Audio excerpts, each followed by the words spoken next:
You have a gambling addiction, a pretty serious one, actually. These are the words that CNET executive editor Sharon Profis uses to describe our relationship with Facebook. And if this sounds like you, consider this your first Facebook anonymous meeting.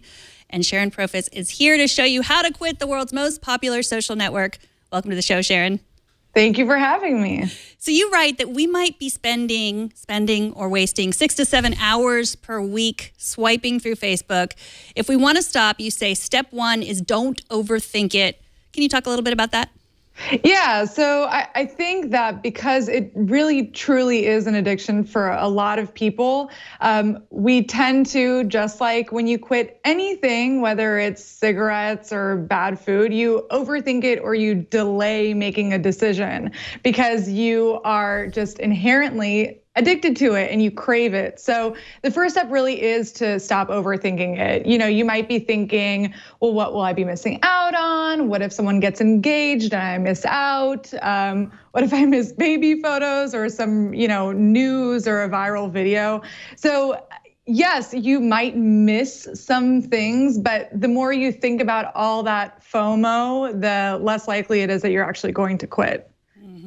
So you talk about all the apps that we use to log into Facebook, just so we don't have to create another username and another password. We just automatically log in through Facebook and willingly turn over all of our information and our friends' information.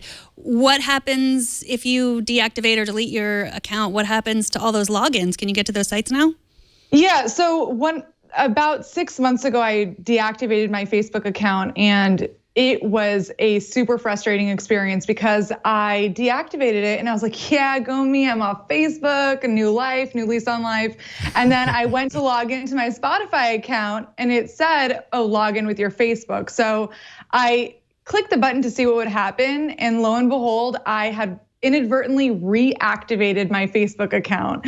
So it's very likely that you're probably in my boat. You signed up with, Pinterest or a lot of things, like you said, with Facebook. So the first thing you have to do is to unlink your Facebook account from all of those services.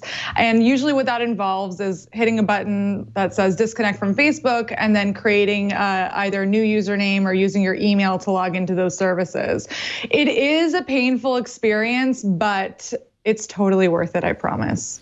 And it really, that's just one of many points that kind of illustrate how a company like Facebook that has so many users, how they keep you engaged and keep you kind of put you in an uncomfortable position, let's say, to in essence kind of force you to never change your mind, to never leave the service. They've really made it very uncomfortable to do that. I actually stepped away from Facebook early December. I hit a point where I was like, I can't take this anymore. I spend so much time scrolling through the feed and it's just wasted time, right? It's like, okay, great. I got through all the hard parts of my day. I'm going to sit down on the couch and the sky's the limit. What do I want to do? 2 hours of this. And, you realize, like, what if you put that to use somewhere in a different way? What if you read a book, which is what I've been doing a lot of? What if, make music, whatever the case may be. It opens up a world of other things because it's literally hours per week that you spend doing that.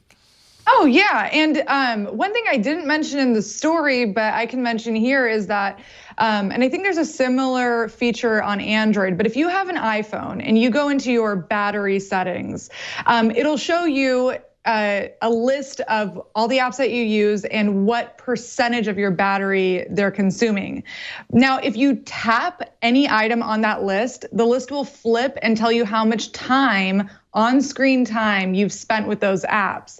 And if you're watching right now and you have an iPhone, check it out because you'll see exactly how much time you're spending on Facebook per week. Maybe it's only 6 hours, maybe it's 7 hours, but maybe it's 10 or 12, especially if, this election season in particular, I think has consumed a lot of people and gotten them on Facebook more than they were in the past. So yeah, you're definitely not alone. And if that number is really high for you, think about what else you could be doing. I know it sounds cliche and silly, read a book, cook a meal, but that really is time that you could be using doing something else more productive.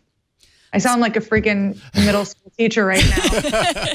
But it's true. It's totally It's true. true. I would Well, completely yeah. agree. It depends on what your relationship is with Facebook. Yeah, I think that's the big question, right? Is your relationship with Facebook at a point to where you feel like you need to step away from it? You know, like telling everybody, hey, you should step away from Facebook. Obviously, that's a personal choice.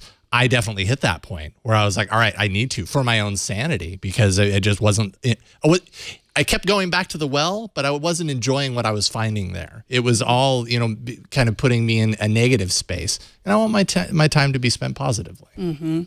Well, you have a good point about how, really, are you going to delete your account? Are you going to just ignore Facebook? It's the time when you say men become men, women become women. So Jason, when he says he was off Facebook, he wrote a long post saying he was off Facebook. And then I realized the challenge is you don't go back and see who commented on that post that you said you're off Facebook. So I never did. Yeah, I went scrolling through and I was like, your mom's. You're not even hearing what your mom has to say. But he's just has Applying the willpower. Facebook guilt. Yeah, he has the willpower to not go back. Whereas I deleted my account in 2008. Like back then, I only got it back about 2 years ago. But I had to delete. I had to go cold turkey. Like I had to throw the cupcakes in the trash and just not have any access to it at all. What do you recommend for people?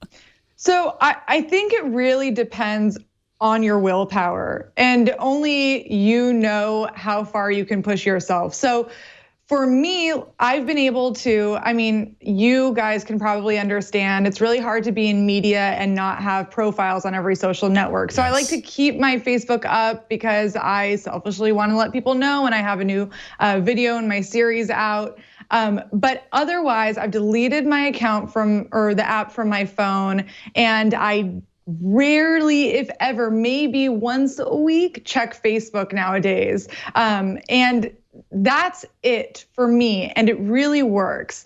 But if you can't handle that, meaning if by keeping your Facebook account open and live, you'll be tempted into checking it, and then all of a sudden it's a slippery slope of, again, an hour a day, then your best bet really is to deactivate it or delete it entirely. So the difference between deactivating and deleting is basically deactivating is like taking a break. You can reactivate it and all your stuff is exactly where you left it. Deleting it means you'll have to sign up for Facebook again if you decide to go back.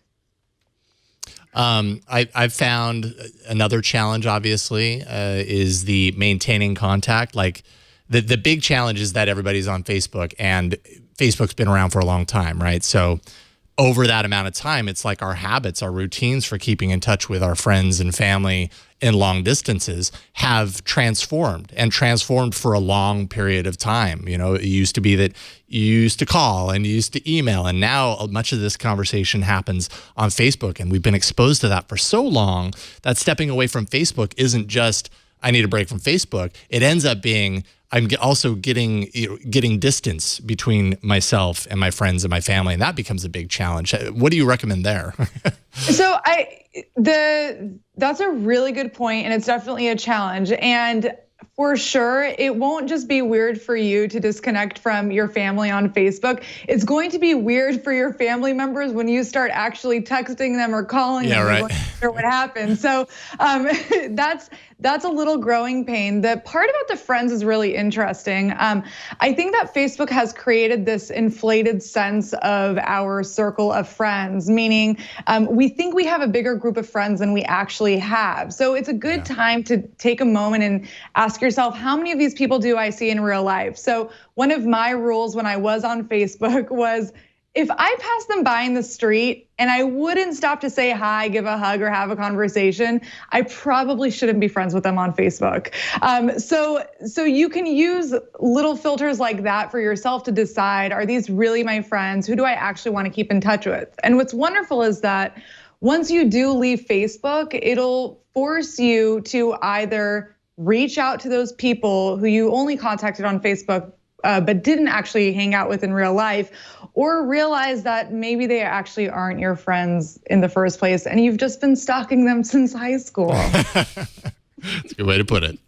Well, I'm going to play devil's advocate a little bit because I am back on Facebook, and there was a huge political movement that happened over the weekend, the Women's March, which started on Facebook. That was how it started. And there are a lot of grassroots movements that start there. What do you say to people who say, like, this is where I want to find people to really, truly connect with? So then I would say it's up to you to restrict the amount of time that you are spending on Facebook. Are you using it usefully in a useful way? Great. But are you overindulging? Then that's a different question. Now, there is still a way to strike balance, and it's something that I mentioned. So you can try and cut down by deleting the app and deciding, okay, I'm only going to use Facebook on the desktop, which for many people these days is a limited amount of time that we have per week. Or you can go a step further and set either parental controls or use a browser extension to limit the amount of time that you spend on Facebook.